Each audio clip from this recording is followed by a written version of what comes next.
A Pale Horse by Charles Todd. Narrated by Simon Prebble. Chapter 1. Berkshire, early April 1920.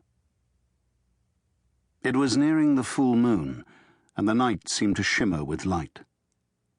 He walked down the lane and turned to look up at the hillside. The graceful white horse, cut into the chalk by ancient Britons, galloped across the green slope without stirring from its place. He couldn't see it without remembering. That was the only reason he had chosen to live in this God-forsaken place, to torment himself until he couldn't bear it any more.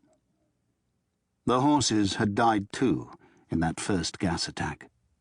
It wasn't just the men.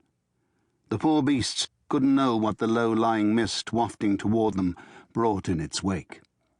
An eyewitness had likened the cloud to a great horse moving across a barren meadow, ambling toward the barn for its dinner.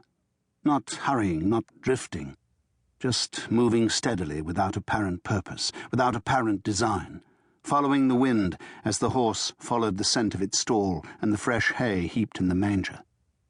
But like the pale horse of the apocalypse, on his back rode death, and hell had truly followed them. He smiled grimly at the imagery. He hadn't been there when the Germans unleashed the chlorine attack against the Allies at Ypres, yet it had changed his life in ways no one could have foreseen. He wished he'd never heard the name of that medieval Belgian town. He wished the Germans had never reached it, or that the British had left well enough alone and let them have the wretched place.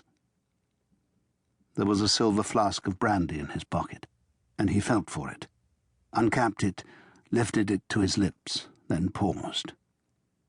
What if he drank it to the dregs and crawled into the ruins of Wayland's smithy to die, like a wounded animal hiding itself away until it either healed or breathed its last?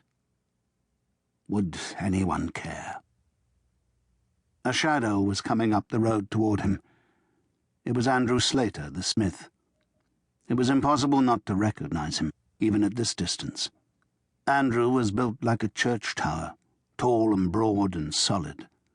But the man didn't turn at the lane.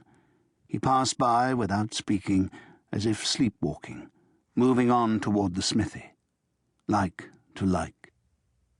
It would be crowded inside with the two of them there, he told himself with black humour, not counting whatever ghosts lingered in that narrow Stone Age tomb. I envy Andrew Slater, he thought, there in the darkness. He lives only in the present, while I have only the past. He drank a little of the brandy for courage, saluting the pale horse with his flask. Then he turned and trudged back to his cottage, and turned up all the lamps for comfort.